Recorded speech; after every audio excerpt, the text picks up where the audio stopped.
اب یہ نہ آپ سمجھ لینا کہ ہم عصری تعلیم کی مخالفت کرتے ہیں. 4 جماعتیں میں بھی اسکول میں پڑھ کے آیا, میٹرک تک تو میں بھی پڑھا, 11ویں سے میں نے چھوڑا. مولانا بھی پڑھے ہوں گے, راؤ صاحب آپ بھی پڑھے ہوں گے, کوئی ایسا نہیں ہے, میں سب کی بات نہیں کرتا, کوئی نہ کوئی تو اسکول کے اندر پڑھا ہوگا. ہم عصری تعلیم کی مخالفت نہیں کرتے. خدا پاک کی قسم, مخالفت ہم کس چیز کی کرتے ہیں؟ بے حیائی کی کرتے ہیں. مخالفت اس چیز کی کرتے ہیں کہ عزت دار گھرانوں کے دوپٹے انگلش میڈیم اسکول کے اندر کیوں اتر گئے ہیں؟ بابا جی صحیح کہہ رہا ہو غلط کہہ رہا ہو؟ کون سی ایسی تعلیم ہے جو دوپٹے کے بغیر میرے عزیزوں مکمل ہی نہیں ہوتی؟ کون سی ایسی تعلیم ہے؟ مولانا آج سے تقریباً 7 سال پہلے, بڑی عجیب بات, میں جامعہ اشرفیہ کے استاد تھے, اقرا روضۃ الاطفال کے کوئی میرے عزیزوں شاید ناظم تھے, مولانا عبداللطیف صاحب سبزہ میں ختم قرآن میں گیا. ڈاکٹر شہریار صاحب بھی شاید وہاں یہ ہارٹ کے اسپیشلی افطاری میں آئے تھے. پورا کمرہ خالی, کوئی کرسی نہیں, کوئی بیڈ نہیں, کوئی چرپائی نہیں. حالانکہ گھٹنوں کی تکلیف تھی, بیٹھ گیا. کہنے لگے مولانا 7 والے کمرے میں بیڈ بھی ملے گا, اس کمرے میں نہیں ملے گا, لیکن میں اگر آپ کو بتا دوں تو اس کمرے سے آپ کا جانے کو بھی دل نہیں کرے گا. اچھا.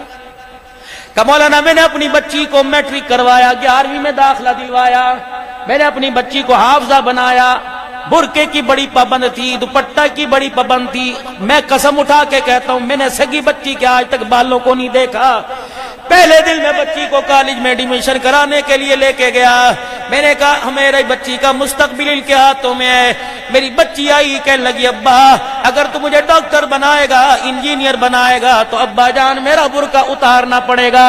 ابا جان میں کالج میں گئی, 99% بچیوں کے سر پہ دوپٹہ نہیں تھا.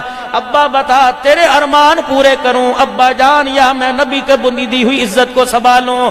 مولانا کہنے لگے بچی برقع پہن کے جا. کہ ابا جان اسکول کے اندر 7 گھنٹے گزارنا مشکل ہو جائے گا. مولانا عبداللطیف صاحب فرمانے لگے میں نے سر کی ٹوپی اتاری, بچی کے ساگے رکھ دی. میں نے کہا بچی اگر برقع اتار کے جائے گی تو اس ٹوپی پر پاؤں رکھ کے چلی جانا. بچی روئی کمرے میں چلی گئی. مولانا چوتھا پتہ نہیں 5واں سال ہے بچی کے میڈیکل کا. مولانا خدا پاک کی قسم ہے جب گھر سے نکلتی ہے پیر کی جتی کے اوپر بھی برقع ڈال کے جاتی ہے. جانے والوں نے کبھی میرے بچی کے پیر کی جتی کے رنگ کو نہیں دیکھا. مولانا وہ دن آج کا دن اکثر ماں باپ میاں بیوی ہم رات کو اٹھ کے چپکے سے بچی کے کمرے میں جاتے ہیں. میں قسم اٹھا کے کہتا ہوں کم سے کم میں نے تو کبھی اپنی بچی کو رات کو سوتے نہیں دیکھا. دن میں اسکول کی تعلیم حاصل کرتی ہے, رات کو مصلی پہ قیام میں کھڑی ہوتی ہے. میری بچی ہوتی ہے, اللہ کا قرآن زبان پر ہوتا ہے. مولانا ایک دن میں آئے اور میری گھر والی ایک بستر پہ سو رہے تھے یا علیحدہ علیحدہ.